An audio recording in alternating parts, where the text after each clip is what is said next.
Wih, mantap. Beres.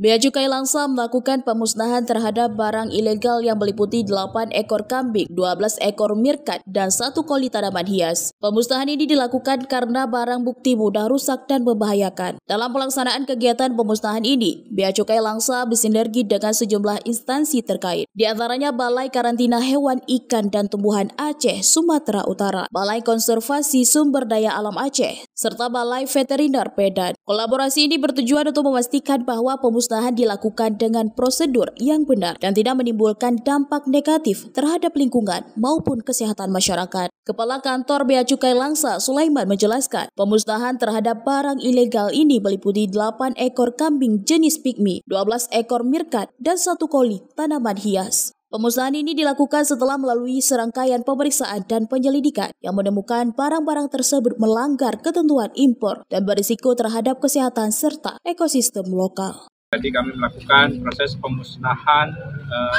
satwa yang indikasinya dimasukkan secara ilegal dari Thailand, terdiri dari 8 kambing varietas ini dan juga ada 12 meerkat untuk menghindari potensi penyebaran virus penyakit. Sementara itu, Kepala Balai Besar Karantina Hewan, Ikan, dan Tumbuhan Sumatera Utara, N. Prayatno Ginting, menjelaskan pemusnahan ini dilakukan untuk mencegah terjadinya penyebaran penyakit hewan yang dapat menular dengan cepat, seperti penyakit mulut dan kuku, brusellosis, dan rabies, serta komoditas tumbuhan yang cepat rusak dan busuk. Barang-barang ini jika dibiarkan beredar bisa membawa risiko tinggi terhadap kesehatan masyarakat dan lingkungan.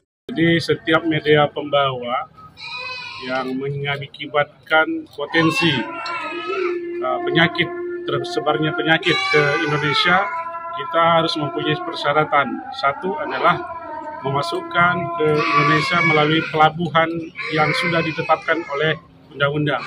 Yang kedua adalah adanya surat sertifikat kesehatan dari negara asal. Yang ketiga adalah melaporkan kepada petugas karantina. Nah, untuk itu hari ini kita memusnahkan 3 jenis hewan dan tumbuhan ya, untuk menghindari seluruh penyakit baik virus, jamur yang ada di media pembawa. Khusus pada saat sekarang adanya PMK ya, yang kita khawatirkan di Indonesia merebak kembali. Pemusnahan dilakukan dengan cara yang aman, sesuai dengan prosedur untuk memastikan bahwa barang-barang tersebut tidak lagi dapat membahayakan lingkungan sekitar. Dengan langkah tegas ini, Bea Cukai Langsa terus berupaya untuk menjaga keamanan dan kesejahteraan masyarakat dengan menjalankan tugas pengawasan yang ketat. Dari Kota Langsa, Selino Vita melaporkan untuk Puja TV.